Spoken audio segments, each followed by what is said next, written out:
This week on Hermitcraft. What has happened to me? Oh, this is so sad. Like, do I need to shock myself back to life? Like, bzz, bzz.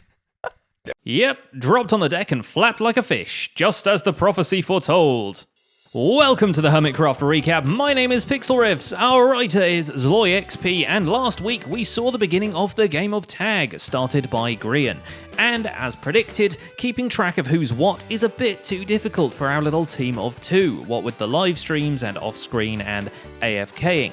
So, to make it up to you, and because we kinda want to get involved with tag ourselves, we decided to start a game of our own.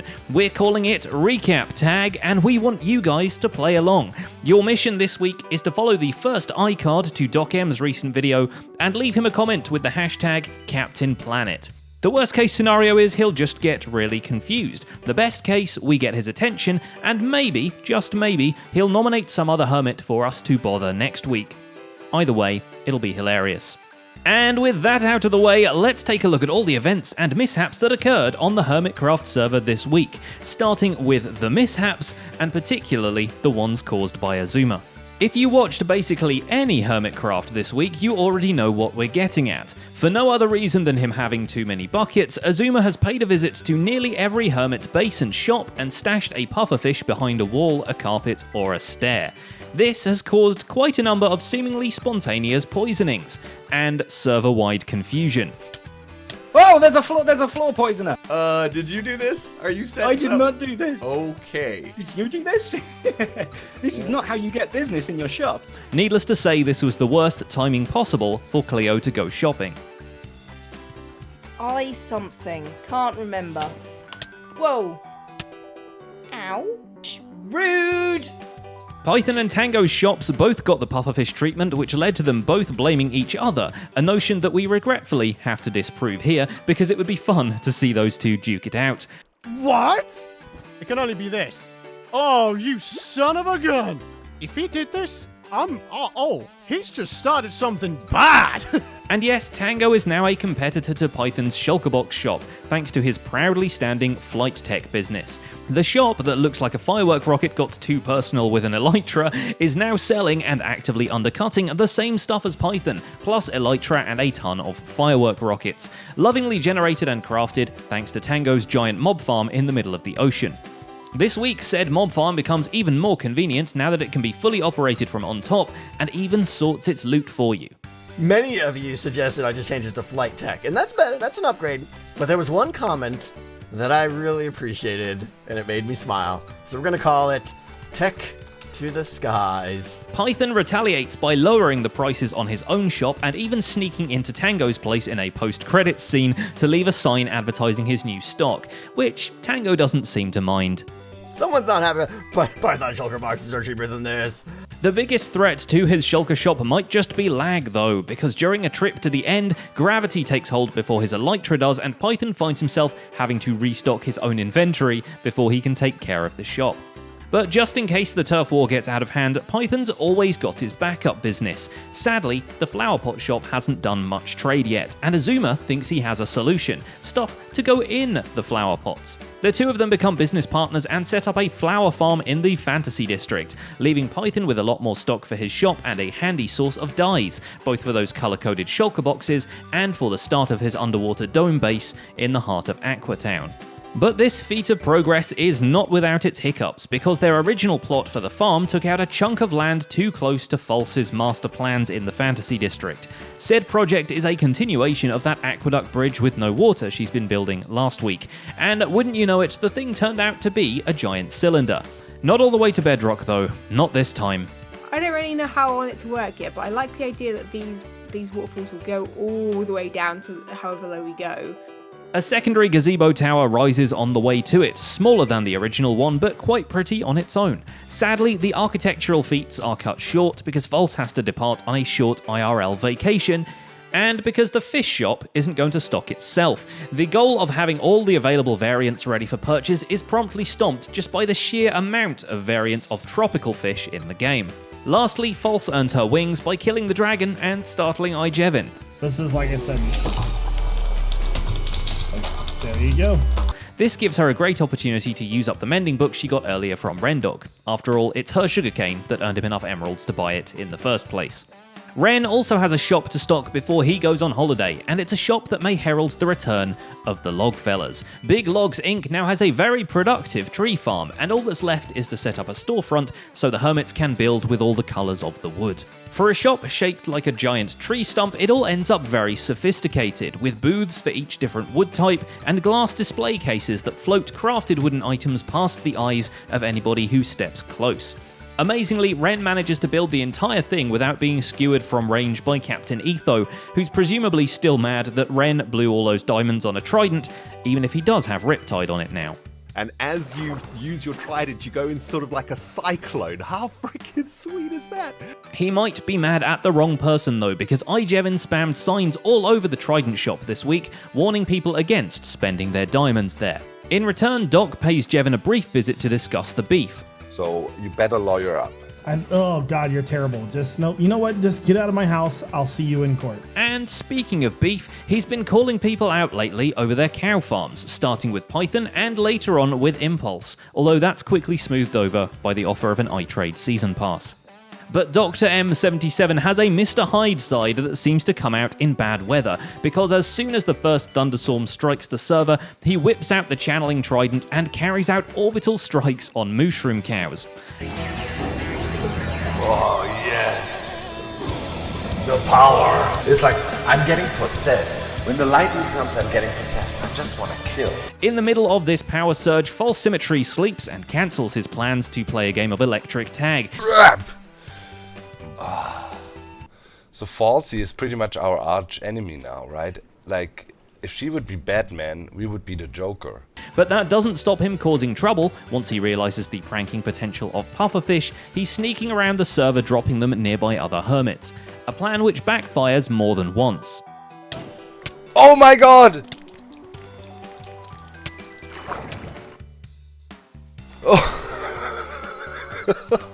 I guess of all the Planeteers, his power clearly isn't water.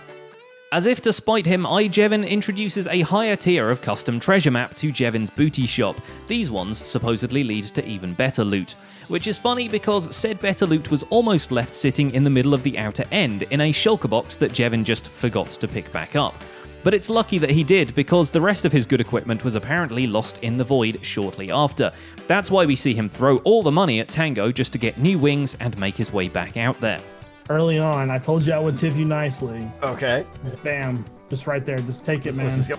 I found it! Oh my god!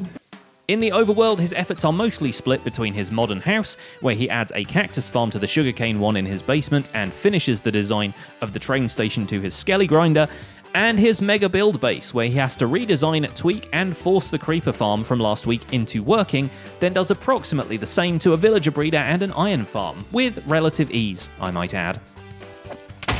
Oh god, I shouldn't have came in here. Oh yeah, I'm just messing this thing all up. At almost the same time, Impulse was figuring out a way of stopping his farming villagers from taking an interest in his own personal iron farm. The crops are an important part of his business plan, as he's now selling tradable items as microtransactions from within the iTrade store, as if people hadn't compared him to EA enough already.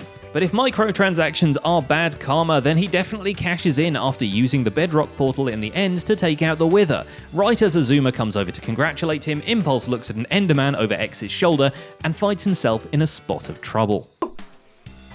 No! No! No, no, no, no, no! No! Oh, no! Back at his base, he rigs up a storage room for all his items, mob drops, and profits from iTrade, which is a lot, although some of those profits come to him in unconventional ways. I don't paid you, didn't I? I don't know about this. I can't even pick them up properly. How many are on the... Oh my gosh! How am I supposed to even know if there's 32 here? The revenge was swift and hilarious, with Impulse instantly tagging Zedaf once he knew the guy had nowhere to run. On top of that, Impulse had recently invoked Rule 6 and evolved the game, adding in a villager head renamed the Dunce Mask, which players now have to swap out for their helmet once they're tagged as it. Well, hey, I'm okay with this because it's an improvement. I think it's an improvement to my general look. Zed even started a new mini-base in the iceberg biome of Solitude, perhaps to cover his shame. So still no idea if I'm allowed to even build here, but darn it, I'm building here anyway. Shortly after, Zedaf dropped the tag off to Tango during a live stream, which, since we don't cover streams, we only really know about because Tango said so.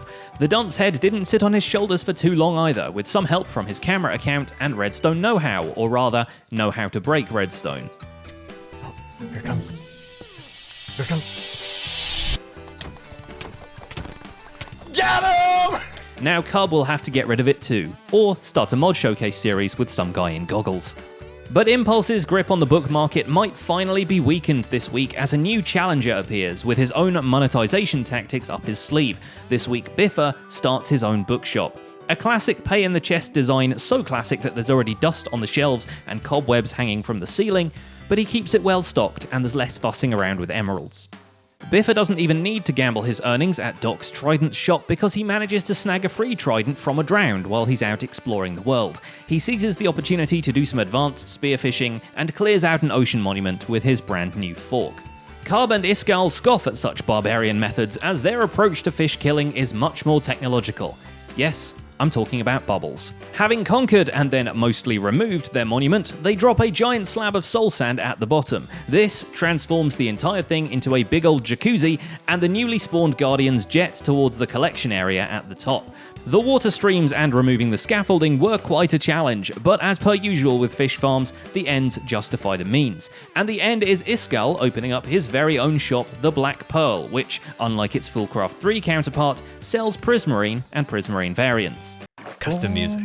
By her bones, seas be ours and by the powers,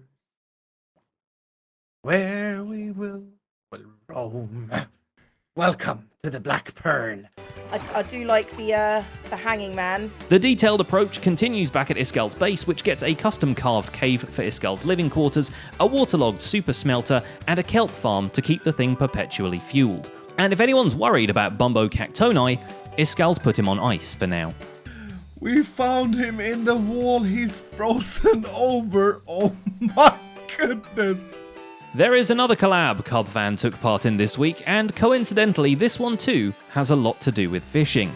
Together with Tango, Cub has discovered an AFK fishing Xisuma void in his natural habitat, the Turtle Factory, but more on that later. Since Shishwam's right mouse button was jammed for maximum fishiness, the two rascals had no problem putting him into a boat and sailing him hundreds of blocks away from home, and later hooking on a giant fishing rod for all the server to see. Xisuma, for your crimes against the fishery and your shameless AFK greed, you are hereby sentenced to hang from the pole of shame. Jeez. The Free Range Angler Patrol sees all. Frap. Jeez. The jury's still out on whether this can be called a frapture. What's interesting is that fishing wasn't even what Xisuma was AFKing for. The Turtle Factory, in which the Fraps discovered him sleep right-clicking, was just that, a factory producing turtles, or rather turtle scoots, later to be sold as helmets in the turtle shop.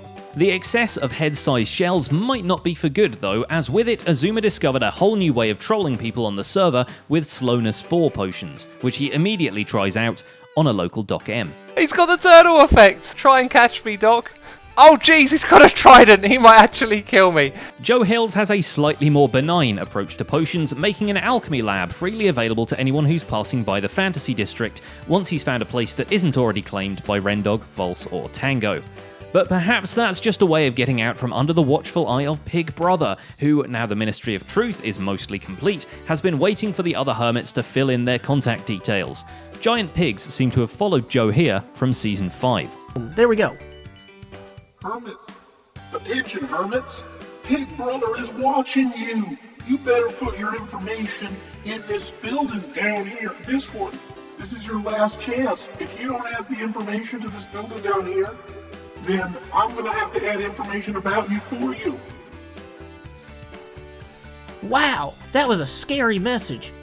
And it's funny we mention it because this week someone on the server does indeed finally get full bacon. Welsknight, among the others, has fought his first Wither boss, but unlike the others, had no problem assembling a full pyramid for it. A dynamic he sure plans to keep up, judging by his new business endeavour, a shop in which you pay an entry fee to shear his sheep, said entry fee being 2 diamonds.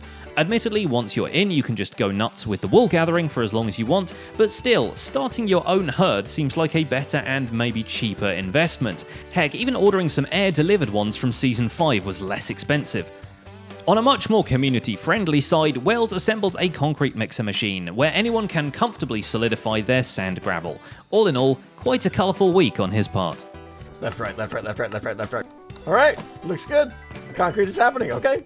Tinfoil Chef, by contrast, is living a very grayscale life right now. Encased in the rocky surroundings of Vault 6, TFC is farming some white and grey sheep, luring in chickens to lay some eggs, and setting up a minecart rail in his branch mine. But amid all the peaceful day-to-day preparations for life in a self-sustaining underground vault, he decides to warp in a giant sphere of death. It's for your protection, we promise. Speaking of giant spheres of death, Mumbo's base is coming together. Although its nickname of the Death Star may be more ironic than referential, as Mumbo himself has been dying quite a lot during its construction, mostly because screeching night vultures are not helpful when you're building a 100-block high globe. Yeah, that's not gone well. What on earth? Oh, those phantoms, man! Ditching the idea to build a double-sided landscape after a few drafts in creative didn't quite turn out right, Mumbo decides to instead build an overhead aquarium, but the sheer scale he's working with here means he's having to gather resources pretty much constantly. Which in turn means mending on his tools will be useful, but a quick meeting with Impulse to buy a season pass to iTrade takes care of that. Later on, he meets up with Iskall, and the end-busting challenges make their return from Season 5, although they can't decide on a punishment for the loser quite yet. Maybe if Mumbo loses, he should have Iskall narrate an episode in that hilarious British accent. Okay, listen, really. For this next season, we're going to have to improve on our shulker hunting, because we know that Swedish guy who can't speak with a British accent, he's going to challenge you. Yeah. But speaking of hilarious British accents... Hey, Mumbo, let's go and say hello, shall we? Oh! I forgot about fall damage again. Oh, I had 40 levels! Last week, Jevin kindly sold one of his elytras to Grian, and by this point, one of them might be regretting it. It sure isn't Grian though, as he obviously has all the fun crashing into things and swooping at Cub fans. He even challenges a flock of phantoms at one point. We could do this. Ah! Ow! Okay, maybe not. Maybe not. Maybe this is a date. Thanks, Iskall. Having spent a sizable amount of time looking for a new tag victim, Grian returns to the Buildstone base area, only to instantly suggest a rename to Architect, because he really likes that name, and judging by the results of the poll in that video, so do you guys. But the rename is not the only plans for the future Grian shares. In a separate creative world, he outlines his entire facility, at the very least in mock-up form. He then proceeds to start transferring the base of it into survival, but freehanding a giant cylinder turns out to be a task too monumental for him to finish before a vacation break. Is this one of them Bumbo things? I don't know, Bumbo. I'm not sure I can be part of this because I wasn't involved in this, but you know what? This is such a dashing mustache. Scar, too, shares his vision for his base. The pirate island, steampunk or otherwise, will later become an erupting, Neverlandish volcano, with ports and ships snooping all around it. Of course, building on that scale takes some serious equipment, so Scar finally finishes his personal enchanting area, under the spike rock with a ship pierced onto it, in a secret cave below which a conduit spins in an enormous prismarine shard. Check out his own video for the full lore on it, especially because Scar himself has already moved on. And this time, not satisfied with any of the small islands around the area, he just makes one himself with some stone. And finally there's Jessassin, who thought llamas were a joke. I don't know. I thought it was a joke, but there's apparently llamas in the game? I don't know. I don't know anything about this game anymore. It's a totally different game than the one that I learned how to play. Unbeknown to them, he actually pays Scar and Grian a visit this week, stumbling upon Grian's ship in a bottle, and setting foot on Scar's island just to find out what the heck he's built it out of. Being baffled by 1.13 features is basically a regular segment of Jess's videos. His actual destination was Xisuma's base, so he could gather up some trees with which to build a bridge connecting his two islands. But after stumbling upon a sinister construction deep underwater, he might not be back anytime soon. Guys? What the heck is this? That's creepy, man. What is that thing? And that's just about it for this week's recap. Our writer is ZloyXP, and my name is Pixel Riffs. Zloy's zombie prank on me backfired this week, so check out that video in the iCards if you want to see the aftermath of that. Don't forget to leave a like while you're still here, and subscribe so you won't miss future recaps. Thanks for watching, and we'll see you next week. What does Iskall dream of when he takes a little Iskall snooze? Does he dream of mining diamonds? Or the bumbos he will build soon? Well, don't you worry, that little bumbo head. We're gonna get you back to normal, with your mustache groomed and trimmed.